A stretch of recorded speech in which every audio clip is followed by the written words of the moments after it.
My name is Evelyn, and I'm 24 years old now, but this story happened on the night that changed my entire world.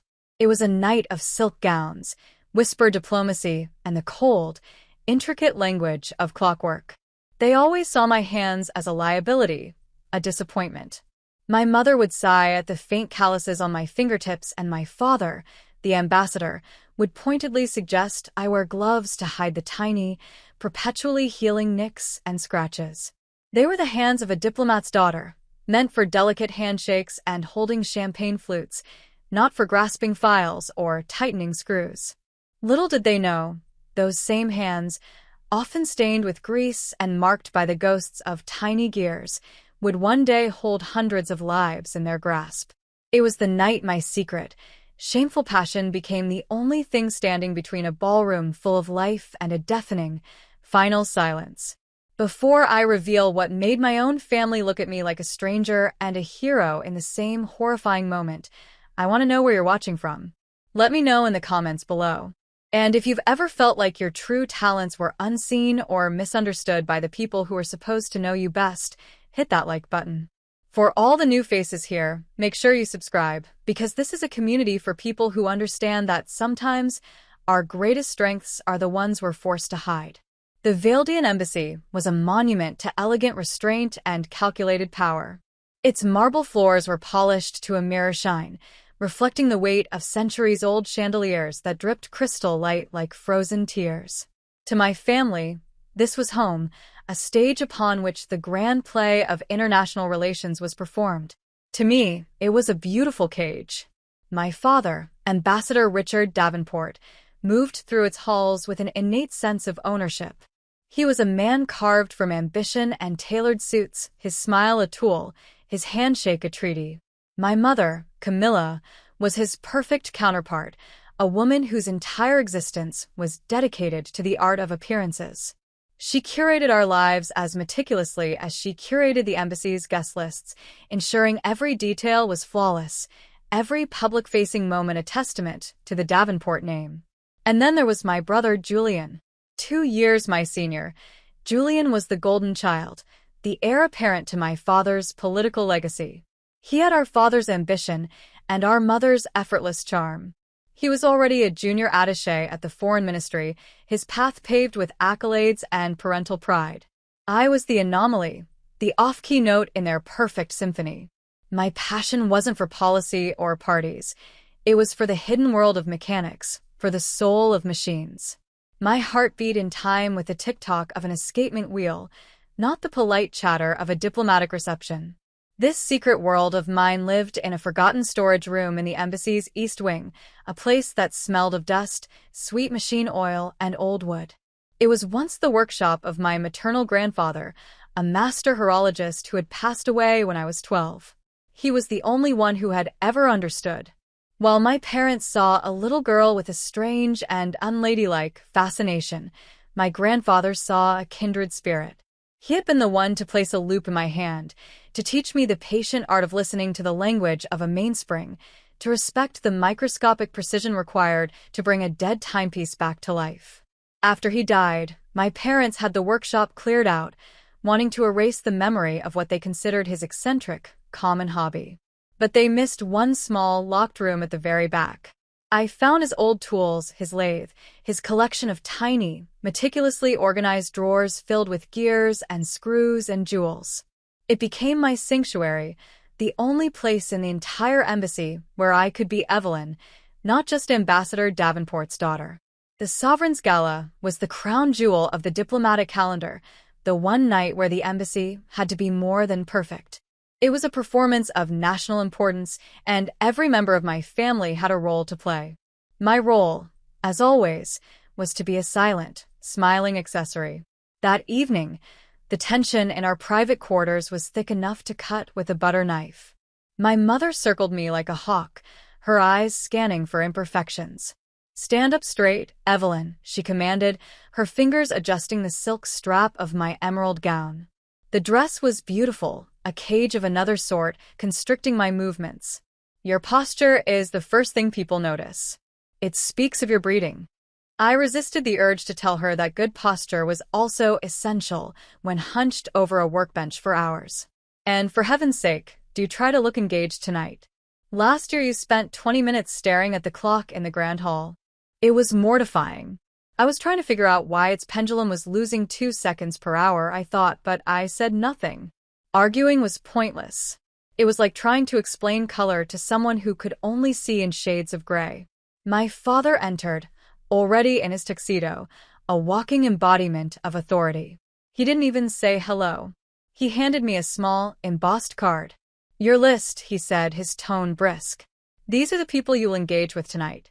Minister Hawthorne's son. He's just back from university. The daughter of the Swedish trade commissioner. Be charming. Be witty, but not too witty. And whatever you do, do not bring up any of your hobbies." The way he said the word hobbies made it sound like a disease. It was a familiar ache, that casual dismissal. It had been the soundtrack of my life. I remembered being 10 years old, my hands covered in brass filings and my heart swelling with pride. I had spent a month painstakingly crafting a small clockwork bird. It had over 100 tiny pieces, and when you wound it, it flapped its wings and sang a tinny, 5-note song. I presented it to my father in his study, expecting, hoping for a flicker of the pride he so readily showered on Julian. He picked it up, glanced at it for a moment, and set it down on a pile of papers. "That's a nice little trinket, Evelyn," he'd said, his attention already returning to his documents. That same afternoon, Julian came home with a plastic trophy from a school debate tournament. My father stopped everything. He called my mother into the study. He had Julian hold up the trophy, and he beamed as if his son had just single-handedly negotiated world peace. My little bird sat on the corner of his desk, forgotten. A few days later, a cleaner mistook it for a toy and threw it away. I cried for a week, not for the bird, but for the casual, effortless way my accomplishment had been rendered invisible. Then there was the incident with the marine chronometer when I was 17. It was a magnificent, 200-year-old piece by a famous London maker that sat, silent and broken, in a glass case in the embassy library. For years, I had stared at it, itching to get inside, to understand its failure. One summer, while my family was on a 2-week trip I'd managed to get out of by feigning an illness, I did it. I picked the lock on the case, carefully disassembled the entire mechanism on a velvet cloth, cleaned every part, discovered a bent pivot in the fusee chain assembly, and painstakingly repaired it. I reassembled it, calibrated it, and when my family returned, the chronometer was ticking away, keeping perfect time for the first time in nearly a century. I was ecstatic. I thought this time they would have to see. This wasn't a trinket, it was a priceless artifact I had restored. My father's reaction was volcanic. "You did what?" he roared, his face turning a dangerous shade of crimson. He wasn't proud, he was horrified. "You took apart a museum piece? An asset of this embassy? What if you had broken it beyond repair?" This is precisely the kind of reckless, irresponsible behavior I am talking about, Evelyn. Your place is not to be a common mechanic. Julian had stood behind him, smirking. "At least the library doesn't smell like the inside of a car engine anymore," he'd quipped. The fact that I had succeeded was irrelevant. The crime was that I had tried. The crime was that I had dared to step outside the fragile, porcelain doll box they had built for me. The sting of those memories was still fresh as I stood in our quarters, the embossed card clutched in my hand. Julian walked in, adjusting his bow tie. He looked me up and down, a faint, condescending smile playing on his lips. "Trying to look the part tonight, Evie? Just smile, nod, and don't talk about gears. You might actually pull it off." He patted my cheek, a gesture that was meant to be affectionate but felt like a branding iron of his superiority. I just looked at him, my expression blank. The fight had gone out of me years ago, replaced by a quiet, simmering resignation. I had learned that my value in this family was conditional upon my silence and my conformity. Tonight would be no different. I would go downstairs. I would smile and nod. I would talk to the minister's son about his uninteresting degree. And all the while, I would be counting the seconds, waiting for the moment I could retreat back to my sanctuary, back to the honest, logical world of clockwork, where every piece had a purpose, and everything fit together exactly as it should. Downstairs, the grand ballroom was a swirling galaxy of power and influence. Music from a string quartet drifted from a gilded balcony, a delicate soundtrack to the hum of 100 quiet conversations. The air was thick with the scent of expensive perfume and hothouse flowers. Men in crisp tuxedos and women in shimmering gowns moved like chess pieces across the floor, each one a calculated move in the great game of diplomacy. I felt utterly alien. My family was in their element. My father glad-handing a senator, my mother laughing elegantly with a duchess, Julian charming a group of young, influential socialites. I was adrift. I found a quiet corner near the French doors that led to the terrace, nursing a glass of sparkling water and trying to look like I belonged. My gaze, as it often did, found its way to the centerpiece of the ballroom, the Grand Orrery. It was a magnificent creation of brass and silver, a massive, intricate clockwork model of the solar system that dominated the west end of the room. A gift to the embassy from the last Valdian king, it was a masterpiece of horological engineering. Planets of polished gemstone and silver moons orbited a central sun of glowing, spun gold, all driven by a fantastically complex system of gears hidden within its ornate base. It was the one piece of art in the embassy that I truly loved. I knew its secrets. I knew it had a 17-jewel Swiss lever escapement regulating its primary drive and a series of differential gears that allowed each planet to move at its correct relative speed. It wasn't just a model, it was a clock that told a grander, celestial time. My grandfather and I had once spent an entire afternoon studying its blueprints, him explaining the genius of its construction. It was my favorite thing in the whole building, a silent, mechanical friend in a house full of strangers. I watched the aurora's slow, graceful dance, the tiny Earth making its patient journey. My eyes traced the complex support structure, the filigreed arms holding the planets aloft. It was while I was lost in this mechanical reverie that I noticed him. He was a man in a waiter's uniform, but he didn't move like the other staff. He was tense, his shoulders hunched. He lingered near the orrery, not polishing it or serving drinks, but just watching it, his gaze furtive and intense. I recognized him vaguely. Mr. Thorne. He had been a junior attaché, a quiet, bitter man who had been dismissed from his post a few months ago for some sort of security breach. I remembered my father talking about it, calling him a disgruntled failure. Thorne glanced around, his eyes darting nervously. He knelt, pretending to pick something up from the floor near the aura's base, his hand disappearing for a moment into the shadows beneath the mechanism. He then stood up, straightened his jacket, and melted back into the flow of the crowd. It was an odd little moment, a discordant note in the evening's symphony. I chalked it up to the awkwardness of a disgraced employee having to work as a waiter at an event hosted by his former boss. I dismissed it, turning my attention back to the soulless task of surviving the evening. I had no idea that I had just witnessed the winding of a key, the setting of a timer that was counting down not in minutes or hours, but in the slow, inexorable alignment of brass and gemstone worlds. The universe of the Gala was about to shrink to the size of that single, beautiful machine, and the fate of everyone in it would soon rest on the strange, useless knowledge I kept hidden away like a shameful secret. The first ripple of unease was almost imperceptible. A hushed, urgent conversation between my father and his head of security, a tall, severe-looking man named Henderson. A subtle tightening around my father's eyes. Then, more security personnel, their movements too quick, too purposeful for a social gathering, began to appear at the ballroom's exits. They weren't blocking them, not yet, but they were present, their stances radiating a quiet alarm. The string quartet faltered for a moment before continuing, their melody suddenly sounding thin and fragile. The hum of conversation in the room began to change, the easy confidence replaced with a questioning, nervous murmur. People were starting to notice. Phones were being checked. Worried glances were exchanged over the rims of champagne glasses. I saw my father signal to my mother. He said something to her, his face a grim mask. Her hand flew to her mouth, her carefully constructed composure cracking like porcelain. The panic was starting to become real, tangible.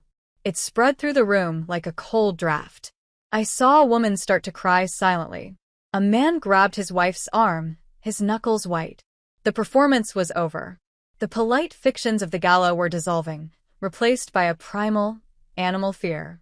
It was then that Captain Alistair Finch of the Royal Guard stepped forward. The Royal Guard was an elite unit assigned to protect high-value locations and personnel, and their presence at the gala had been largely ceremonial. Now it was anything but. Captain Finch was a man who seemed to have been born in his immaculate dress uniform. He was calm, his voice cutting through the rising panic without being raised. "Ladies and gentlemen," he announced, his tone firm and authoritative. "If I could have your attention. For your safety, we need everyone to please move calmly and quietly towards the terrace exits. Please leave your belongings. I repeat, please move calmly towards the exits." His words had the opposite effect. Calmly was interpreted as run.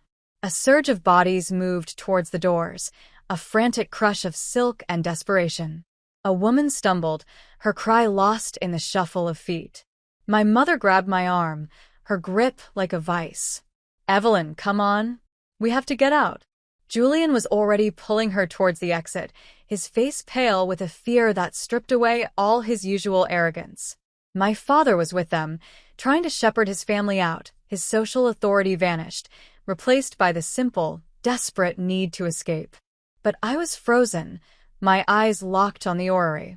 Captain Finch and two of his guards were establishing a perimeter around it, keeping the panicked crowd back. Henderson, my father's head of security, was speaking into his radio, his voice strained. "It's in the orrery," he was saying. "The note said it's a clockwork device. Timer is unknown." Clockwork. The word hit me like a physical blow. It snagged in my mind, pulling me out of the tide of fear. Not a plastic brick of C4 with a digital timer. Not a tangle of colored wires. Clockwork. A mechanism. A machine with a heart that ticked. I could hear the whispered fragments of conversation from the guards. "Bomb squad is 25 minutes out, stuck in procession traffic for the Royal Motorcade." The note said it's keyed to the aura's movement. What the hell does that even mean? "It means we can't just cut a wire, Sergeant. It means it's a machine." I understood exactly what it meant. My mind, a place so often cluttered with feelings of inadequacy and frustration, suddenly became a crystal-clear space of cold, hard logic. I saw it all. The delicate gears, the tension of the mainspring, the patient, deliberate march of the escapement. I saw Thorne, kneeling by the base. He hadn't just placed a bomb, he had integrated it. He had turned a work of art into an instrument of death. A conventional bomb squad would be useless. They were trained for electronics, for chemistry. This was horology. This was my world. "I can help," I whispered, the words feeling foreign in my own mouth. My mother didn't hear me. She was still pulling at my arm. "Evelyn, what are you doing? Let's go." My father turned back, his face a mask of exasperation and terror.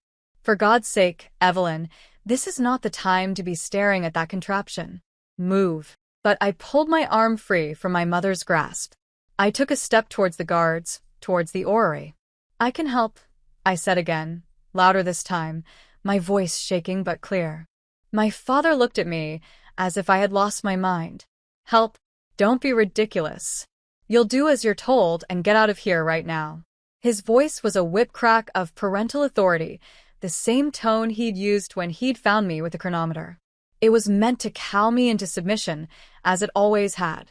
But not tonight. Something inside me, a part of me that had been dormant for years, broke free. "It's a clockwork bomb," I said, my voice rising, cutting through the noise. I was looking directly at Captain Finch now, who had turned at the sound of my voice, his expression a mixture of surprise and annoyance. "It's not a simple timer. It's a chronometric detonator. It's linked to the planetary cycle of the orrery itself." I was speaking a language my family had never heard from me, a language of precision and certainty. My father's jaw went slack. Julian stared, his mouth slightly agape. Captain Finch's eyes narrowed. He was a professional, and he was listening. He saw past the terrified diplomat's daughter in the fancy dress and heard the note of absolute conviction in my voice. "Who are you?" he asked, his voice low and intense. "I'm Evelyn Davenport," I said, my gaze unwavering. "The ambassador's daughter. My grandfather was a horologist. He taught me. I know this machine." My father stepped forward, his hand on my shoulder. "Captain, my apologies. My daughter she's overwrought. She doesn't know what she's saying." He tried to pull me back, to hide me, to silence the aberration I was becoming in this moment of crisis. But I stood my ground. I shook his hand off. "The detonator is not time-based, it's position-based," I insisted, my words coming faster now as the pieces clicked into place in my mind. Thorne was a failure, a man who felt the system was unjust. He wouldn't use a simple timer. He'd want something elegant, something symbolic. The final detonation will occur when a specific planetary conjunction is reached in the model. A final, perfect alignment. It's poetic. It's cruel. And it's something your bomb squad won't understand until it's too late. Every eye in the immediate vicinity was on me. The remaining guests who hadn't made it out yet, the embassy staff, my family, and the royal guards. Silence fell in our small, terrified circle. In that silence, you could hear it. A soft, steady, rhythmic ticking coming from the base of the Grand Orrery. It was the sound I loved most in the world. And it was counting down to all of our deaths. Captain Finch stared at me for a long, hard second. He looked at the aura, then back at my face. He saw the terror there, yes, but he saw something else too. He saw the truth. He saw knowledge. He made a decision that would either save everyone in the room or condemn them. He gave a sharp nod to his men. "Let her through." My father let out a choked sound of protest. "Captain, you can't be serious. She's a child. She's my daughter."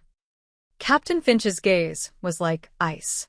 "Mr. Ambassador," he said, his voice leaving no room for argument. "Right now, she's the only person in this room who is making any sense. Everyone else, clear the area. Now." The world seemed to slow down. The frantic energy of the panic resolved into a single, sharp point of focus, the orrery. Captain Finch's words, "Let her through," echoed in my ears, a validation so powerful it almost buckled my knees. For the first time in my life, someone in a position of authority had looked at me, listened to what I knew, and believed me. My father stood frozen, his face a maelstrom of shock, fear, and utter disbelief.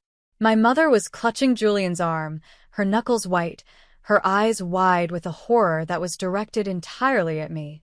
It was the look of a woman watching her daughter walk willingly into a fire. I took a deep breath, the air tasting metallic with fear, and walked towards the machine. The silk of my gown, a garment chosen to make me an elegant, acceptable version of myself, snagged on my heels. It was a constraint, a tether to the world of appearances I was now leaving behind. Without a second thought, I bent down, grabbed the expensive fabric at the knee, and ripped a long, ragged tear up to my mid-thigh. The sound of tearing silk was shockingly loud in the tense silence. It was a declaration. I heard my mother gasp, a sound of pure scandalized horror, but I didn't care. I needed to move. I needed to think. I knelt on the cold marble floor, the torn dress pooling around me, and looked into the heart of the beast. "Light," I said, my voice surprisingly steady. "And I need a multi-tool. Pliers. Small screwdrivers." Captain Finch was right beside me in an instant, a powerful tactical flashlight in his hand, directing the beam where I pointed. He unclipped a multi-tool from his belt and handed it to me without a word. His presence was a solid, reassuring anchor in the chaos. My hands, which had been trembling, grew still as I took the tool. This was familiar territory. Metal, gears, purpose. I lay flat on my stomach, the cold of the marble seeping through the thin silk, and slid my head and shoulders into the dark space beneath the Auror's main gear housing. The flashlight beam cut through the darkness, illuminating a nightmare of intricate, beautiful craftsmanship. Thorne had been brilliant. He hadn't just strapped an explosive to the machine, he had woven it into its very soul. The normal, elegant clockwork of the orrery was there, a familiar landscape of brass and steel. But intertwined with it was a second mechanism, a parasite made of darker, more menacing metals. I saw a secondary mainspring, wound to an incredible tension, its power held in check by a complex escapement of Thorne's own design. Wires, thin as hairs, snaked from this secondary mechanism to a series of small, sealed copper cylinders. The explosives. "It's even worse than I thought," I murmured, as much to myself as to Finch, who was crouched beside me. "He's built a redundant system with a dead man's switch. If the primary power to the orrery is cut, the secondary spring will lose its regulation and instantly release, completing the circuit. We can't stop the machine. We have to disarm the detonator while it's still running." From behind me, I heard my father's strained voice. "Evelyn, please. Let the professionals handle this. Come out of there." His plea was weak, stripped of all its usual authority. He was just a terrified father. But his terror was 20 years too late. "I am the professional here," I said, my voice echoing slightly from under the machine. I didn't say it with arrogance, but with a simple, terrifying certainty. Inside this beautiful, deadly machine, I was the world's foremost expert. I began to talk Finch through what I was seeing, my mind working faster than it ever had before. My vocabulary shifted from the stilted pleasantries of the ballroom to the precise lexicon of my workshop. The trigger isn't a single switch. It's a cascade. See that arm attached to the gear train for Mars? When it reaches its closest point to the Venusian arm, it will engage that lever. The lever releases a tripwire escapement, which in turn allows this weighted mercury switch to tip. The mercury will complete the primary circuit. My fingers, guided by years of practice, moved with a sureness that felt like it belonged to someone else. I used the small screwdriver from the multi-tool to carefully remove a protective plate, revealing a second, more insidious mechanism beneath. But there's a failsafe. He's linked another trigger to the aura's chime function. It's set to chime at the top of the hour.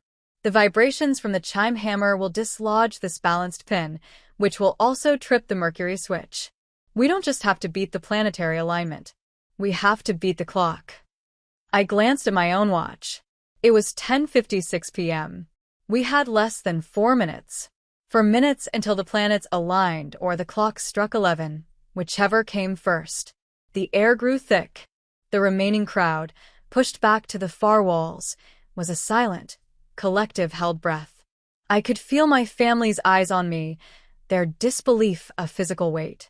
My hands were deep inside the machine now, the delicate silk sleeves of my gown stained with grease.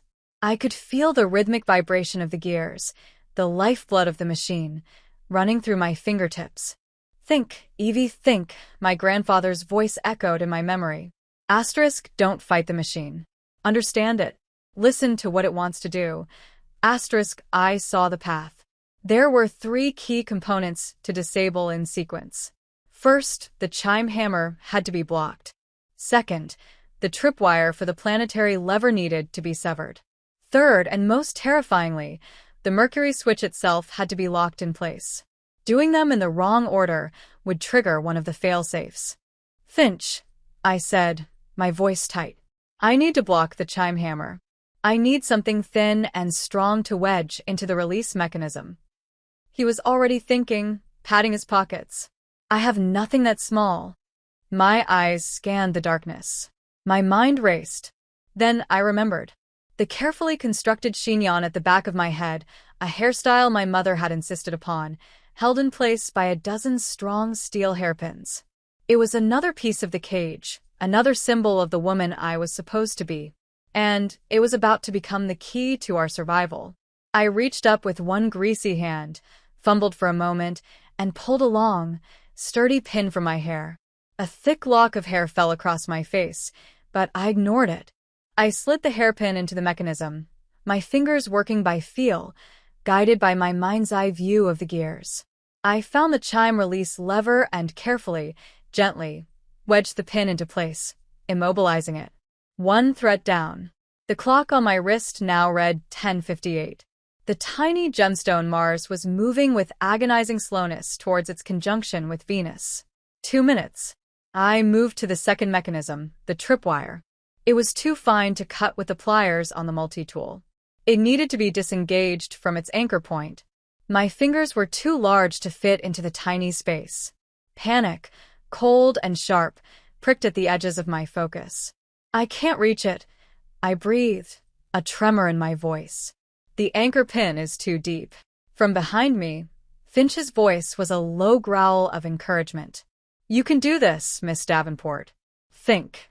He was right. I closed my eyes for a fraction of a second, blocking out everything but the geography of the machine in my mind. The anchor pin. It needed to be pushed out. I needed something long, thin, and rigid. Another hairpin. I pulled a second one free, my elaborate hairstyle continuing its collapse. I carefully maneuvered the pin into the mechanism, its tip searching for the tiny anchor. The whole machine was vibrating, a low hum of stored energy.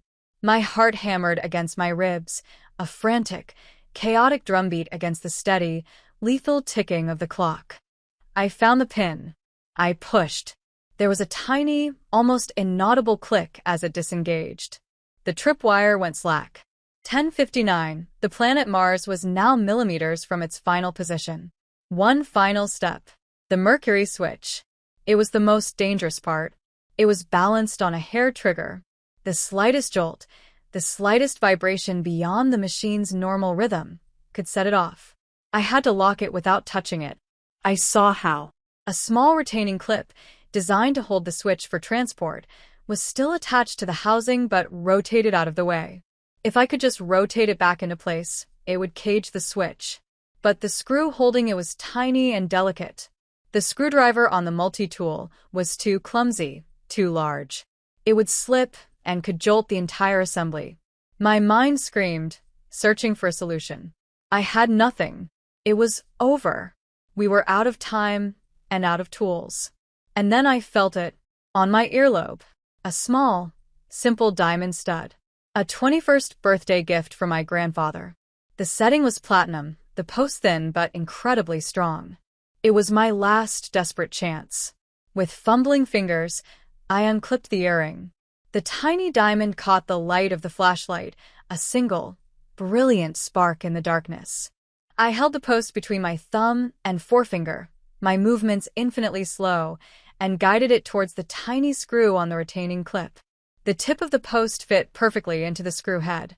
I held my breath, the air burning in my lungs, and began to turn. The screw resisted for a moment, then began to move, rotating with a silent, smooth grace. The clip swung around, closing over the glass tube of the Mercury switch, locking it into place with a soft, final thud.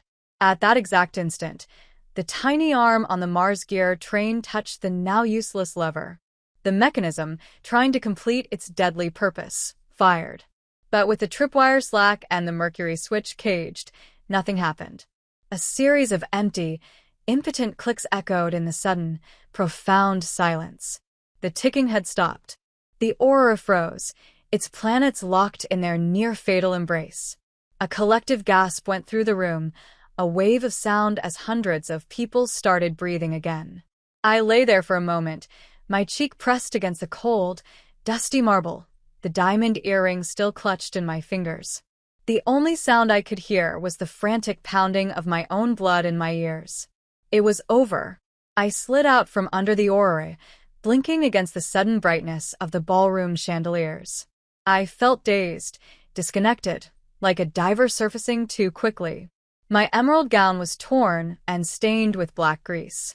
My meticulously styled hair was a disaster, hanging in loose strands around my face.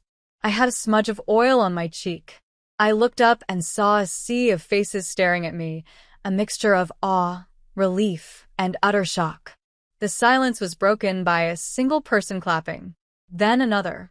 And then the entire room erupted in a thunderous wave of applause, a raw, emotional ovation that washed over me. People were crying, hugging each other, their faces streaked with tears of relief. Captain Finch reached down and offered me his hand. I took it, and his grip was firm and steady as he helped me to my feet. I was unsteady, my legs shaking from adrenaline. He took off his formal dress jacket, the one with the polished brass buttons and the Royal Guard insignia, and draped it over my shoulders. It was warm and smelled faintly of starch and leather. It felt like a shield. "You just saved every single person in this room, Miss Davenport," he said, his voice low and filled with a respect so profound it felt like a physical force. I have never seen anything like it. I could only nod, my throat too tight to speak. Then I saw my family. They were standing a few feet away, separate from the celebrating crowd, an isolated island of shock. They pushed their way towards me, their faces pale. My mother reached out, her hand fluttering near my face, as if she wasn't sure she should touch me. "Evelyn, your dress?" she whispered, her voice a faint, bewildered thread of sound. It was so absurd, so completely out of sync with the magnitude of what had just happened, that a hysterical laugh almost bubbled up inside me. My dress. That was what she saw. Julian was just staring at me, his mouth opening and closing silently, like a fish. The condescending smirk, the easy arrogance, it was all gone, wiped away, leaving behind a blank, uncomprehending expression. He was looking at his little sister, the family joke, the weirdo who liked gears, and he was seeing a complete stranger. My father was the last to speak. He looked from my face to the silent orrery, then back again. The ironclad control he held over every situation, every person was gone. He looked lost. "How?" he began, but he couldn't finish the sentence. "How did you know? How did you do that? How are you this person?"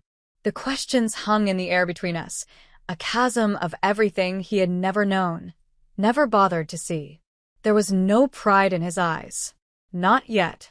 There was only a deep, earth-shattering confusion. He was a man whose entire world, with its carefully defined roles and predictable outcomes, had just been turned upside down by the one element he had always considered a controllable, minor flaw. In that moment, surrounded by the applause of strangers, I had never felt more alone, or more disconnected from the three people who were supposed to be my entire world. The bomb had been disarmed, but the blast had just torn my family apart, and the fallout was only beginning. The bomb squad arrived a few minutes later, their heavy gear and serious expressions suddenly seeming like theater after the main performance. They swarmed the orrery, their specialized equipment beeping and whirring. The lead technician, a grizzled man with Harris on his uniform, emerged from under the machine after a few minutes, shaking his head in disbelief. He walked over to me, holding the 2 hairpins and my single diamond earring in his gloved hand.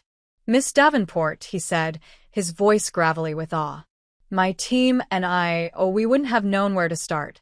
This is the most sophisticated, bespoke mechanical device I've ever seen. What you did in here, it was impossible." He handed me back my makeshift tools. I took them, my greasy fingers closing around the evidence of my other life. The praise of this stranger, this expert in his field, felt more real and more satisfying than any compliment my family had ever given me. The rest of the evening passed in a surreal blur. The Prime Minister, who had been hustled into a safe room, came to thank me personally, his handshake firm, his eyes full of gratitude.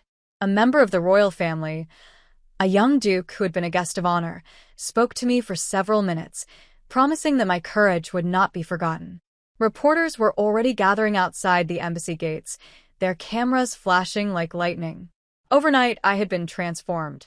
I was no longer an embarrassing footnote in the Davenport family story. I was the story. Through it all, my family remained strangely silent, orbiting me like confused planets thrown from their designated paths. My mother fussed, trying to fix my hair, trying to wipe the grease from my cheek, her actions small and inadequate attempts to reclaim the daughter she thought she knew. Julian tried to make a joke about me having a shocking new talent, but the words fell flat, dying in the supercharged atmosphere. He, the master of charm and wit, was utterly powerless here. This was a situation that couldn't be debated or negotiated. It could only be witnessed. My father finally tried to take control, attempting to field questions from the security staff and dignitaries, trying to reassert his role as the ambassador, the man in charge. But everyone's eyes kept shifting past him. To me, I was the new center of gravity in the room. He had become secondary, a supporting character in his own daughter's unbelievable story. The power dynamic had shifted so completely, so irrevocably, it was as if the laws of physics in our family had been rewritten. The validation I had so desperately craved for 2 decades had finally arrived, but it came from the outside world, a tidal wave of recognition that left my family stranded and speechless on the shore. And I realized, with a startling and painful clarity, that getting their approval no longer mattered. I had saved them all, but I hadn't done it for them. I had done it because I was the only one who could. In the weeks that followed, a strange quiet descended upon the embassy. The sovereign's gala became an international incident. The story of the clockwork heroine splashed across every news outlet. Thorne was apprehended trying to flee the country, and the investigation revealed his deep-seated grudge and his surprising, hidden genius for mechanical engineering, a dark mirror of my own. The world celebrated me, but within the marble walls of my home, there was a strained, uncomfortable silence. My family didn't know how to talk to me anymore. They would look at me across the dinner table, their gazes filled with a mixture of awe and a strange, almost fearful, distance. They were polite, considered even, but the old dynamics of casual dismissal and condescending affection were gone, replaced by a void. They were trying to reconcile the girl they thought they had raised with the woman who had coolly disarmed a bomb while lying on a marble floor in a ruined gown. My sanctuary, my workshop, became my only true refuge.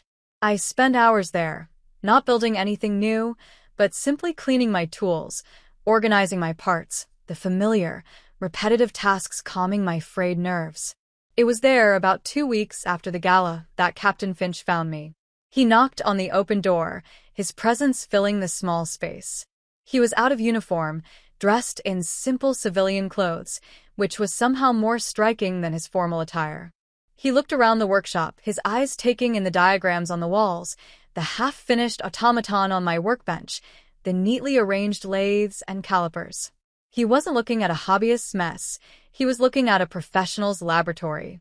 "I thought I might find you here," he said, his voice softer than I'd ever heard it. He was holding a long, flat wooden box. He placed it on my workbench. A gift. From me and from my unit. I opened it. Inside, nestled in dark blue velvet, was a complete set of antique Swiss watchmaking tools. Screwdrivers with ivory handles, brass tweezers of exquisite thinness, a beautiful burnished loop. They were magnificent. "I don't know what to say," I whispered, touching the cool metal of a small staking tool. "You don't have to say anything," he replied. "Listen, Evelyn. I'm here for another reason. The Royal Guard has a technical analysis division. It's a very small, very specialized unit. We deal with unconventional threats, things that fall outside the textbook. After what you did, I showed my commanding officer your file. And mine. What I saw. He's authorized me to make you an offer.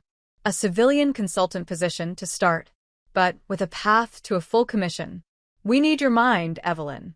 We need the way you see the world." He was offering me a door out of my cage. A purpose. A place where my strange, obsessive knowledge wouldn't just be accepted. It would be essential. It was everything I had never dared to dream of. That evening, my father came to the workshop. It was the first time in his life he had ever set foot inside it. He stood awkwardly in the doorway, looking as out of place as I always felt in his ballrooms and drawing rooms. He looked at the intricate gears of the automaton, at the complex blueprints I had drawn by hand. He picked up the clockwork bird I had salvaged from a flea market and was in the process of restoring, a painful echo of the one I had made for him as a child. "Your grandfather would have been very proud," he said, his voice thick with an unfamiliar emotion. He finally looked at me. "I am proud, Evelyn. And I am so sorry." The apology was quiet, unadorned, and for that reason, I knew it was real. "I never understood," he continued, his gaze drifting around the room. "I thought this was holding you back. A a distraction from the life you were supposed to have. I wanted you to be safe, to be respected in the world I knew. I was afraid this would make people see you as a less. I was wrong. It's what makes you more. I listened. My heart a strange, quiet thing in my chest. A few weeks ago, those words would have been the healing balm I had yearned for my entire life. I would have wept with relief. But now they felt distant. Important, yes, but not essential. I know, Dad, I said, and the forgiveness in my voice was genuine. But I'm not that person anymore. I'm not waiting for anyone's permission. I told him about Captain Finch's offer. I told him I was taking it. I saw a flicker of the old fear in his eyes, the desire to protect me, to control my path. But he suppressed it. He just nodded slowly. They will be lucky to have you, he said. And in that moment, the power shifted for the last time. I no longer needed his approval because I had finally, completely found my own. The praise was welcome, the apology was healing, but the foundation of my self-worth was no longer in his hands. It was in mine. Looking back, the worst night of my life was also the first night of my real life. It was a brutal, terrifying baptism by fire, but it burned away all the illusions I had been living under. It forced me to become the person I was always meant to be, not in the quiet secrecy of my workshop, but in the full, glaring light of the world. My family and I are still finding our way. The relationship is different now, quieter, more respectful. They're trying to know me, the real me, and I am trying to let them. But my path is my own. I work with Captain Finch, Alistair, and the Royal Guard. My hands are still marked by tiny nicks, and my clothes often smell of machine oil. But no one tells me to wear gloves anymore. Sometimes, being underestimated can be a superpower. It gives you the space to grow, the privacy to master your skills, and the element of surprise when you finally need to use them. The cage door was never locked. I just had to realize I was the one with the key all along. I hope my story can be a reminder that your true value isn't determined by the opinions of others, not even those closest to you. It's forged in your passions, in the things you love so much you'd do them even if no one was watching. Have you ever had a passion or a skill that others dismissed, only to have it become a crucial part of your life? Share your story in the comments below. I'd love to read them. And please, don't forget to like this video if my story resonated with you, and subscribe for more stories about finding strength in the most unexpected places. Thank you for joining me on this journey. Remember that the things that make you different are the very things that can make you extraordinary.